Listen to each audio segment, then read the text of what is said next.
Bonjour à tous, je suis ravie de vous retrouver aujourd'hui pour une nouvelle vidéo dans laquelle je vais vous donner quelques conseils pour écrire vos remerciements. Alors tout d'abord, si vous vous posez la question, sachez que les remerciements ne sont pas une obligation.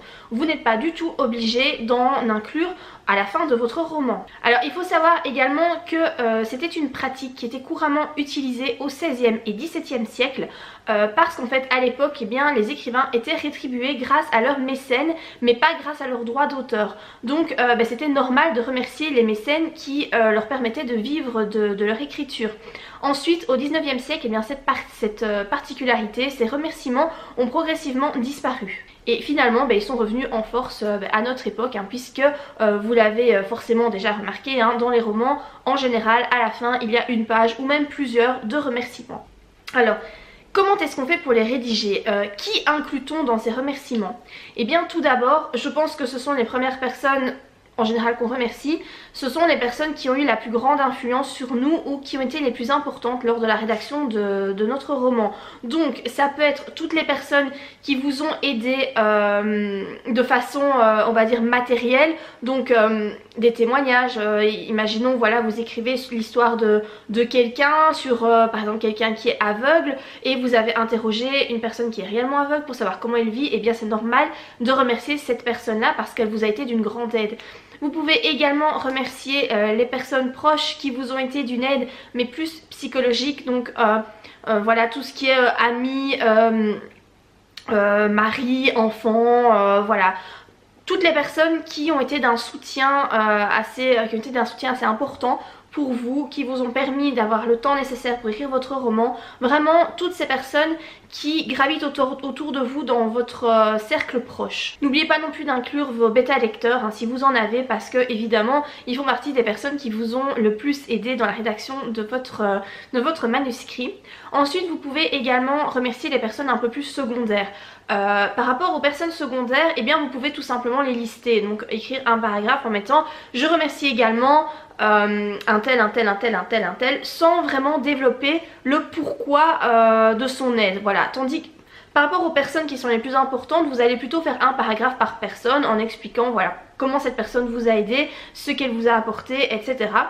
Mais pour les personnes secondaires, vous pouvez vous contenter de les lister. À ce moment-là, faites attention de n'oublier personne parce que les gens sont très vite vexés. Vous pouvez également choisir de remercier votre maison d'édition. En général on retrouve ça, voilà, soit vous remerciez la maison d'édition en général ou vous remerciez plus particulièrement l'éditrice si vous avez eu un contact avec elle, ou voilà, ça c'est un peu comme vous voulez, mais on retrouve souvent des remerciements par rapport à la maison d'édition. Ce qu'on peut retrouver aussi, ce sont des remerciements par rapport à votre communauté, par rapport à vos lecteurs. Si vous avez déjà une communauté, si vous avez déjà beaucoup de lecteurs, imaginez moi si je veux faire des remerciements, je pourrais très bien décider de remercier mes abonnés YouTube pour leur soutien, pour leurs commentaires, pour voilà, ça peut se faire.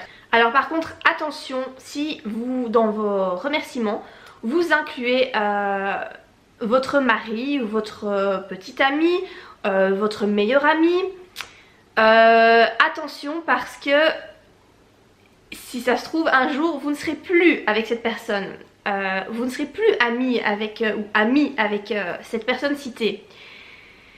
Mais du coup comme dans les remerciements vous l'avez inclus, vous allez vous retrouver tout le temps face à cette personne qui ne fait plus partie de votre vie. Je vous en parle parce que j'en ai fait l'expérience, voilà.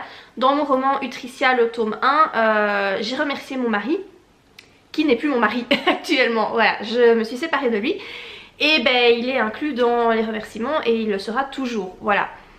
J'ai fait cette même erreur dans ma biographie, mais bon ça j'y reviendrai dans une autre vidéo, parler de la biographie, mais voilà, faites attention aux personnes que vous remerciez. Oui, vous pouvez remercier votre conjoint, mais le souci c'est que si un jour vous divorcez et vous n'êtes plus avec cette personne, il sera toujours inclus dans vos remerciements. Après peut-être que ça vous dérange pas parce que voilà à ce moment là effectivement il vous a aidé et voilà, et ça vous pose pas plus de problèmes que ça, mais sachez-le quand même et voilà, gardez ça à l'esprit quand vous allez rédiger vos remerciements.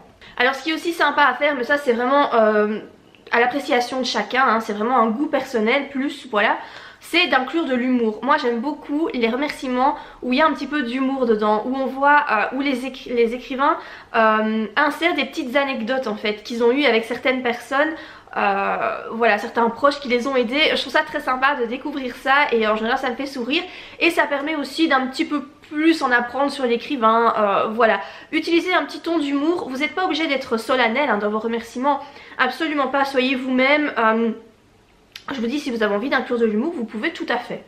Alors par rapport au nombre de pages, eh ben, c'est comme vous voulez. Gilles Le Gardinier par exemple, dans l'un de ses romans, il a écrit des remerciements qui font 8 pages, donc c'est énorme.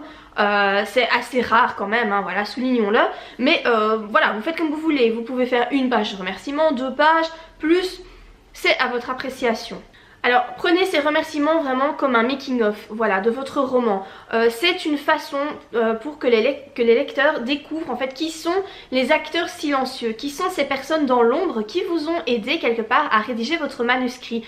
Moi personnellement j'aime quand même bien lire les remerciements, je trouve ça toujours sympa de voir qui a aidé l'auteur, comment il l'a aidé. Je trouve ça assez cool, donc j'aime bien lire les remerciements. En général je le fais et c'est souvent écrit d'une façon très légère et donc c'est très agréable je trouve à lire. Donc voilà par rapport à cette vidéo sur les remerciements, j'espère que ça vous aura aidé à les rédiger si vous galérez un peu, si vous savez pas trop qui vous pouvez inclure comme ça dans ces remerciements. Alors si vraiment c'est trop compliqué pour vous, comme je l'ai dit au début de la vidéo, sachez que vous n'êtes pas obligé d'en faire. Hein. Moi je n'en fais quasiment jamais des remerciements. J'en ai fait pour 2 romans, Utricia le tome 1 et Attise-moi si tu peux, et je n'ai pas fait de remerciements pour les autres romans.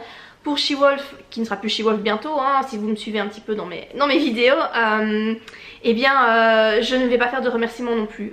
Voilà, je ne suis pas à l'aise avec cette pratique. Mais ça c'est vraiment personnel et voilà, sachez que si ça vous prend vraiment trop la tête, vous n'êtes vraiment pas obligé d'en faire des remerciements. C'est une pratique qui se fait de plus en plus, mais il n'y a aucune obligation. Donc voilà par rapport à cette vidéo, si vous avez des questions, des suggestions d'autres sujets, n'hésitez pas à les laisser en commentaire. J'espère que cette vidéo-ci en tout cas vous aura plu. Si c'est le cas, n'oubliez pas de la liker et je vous dis à très bientôt pour de prochaines vidéos. Bye!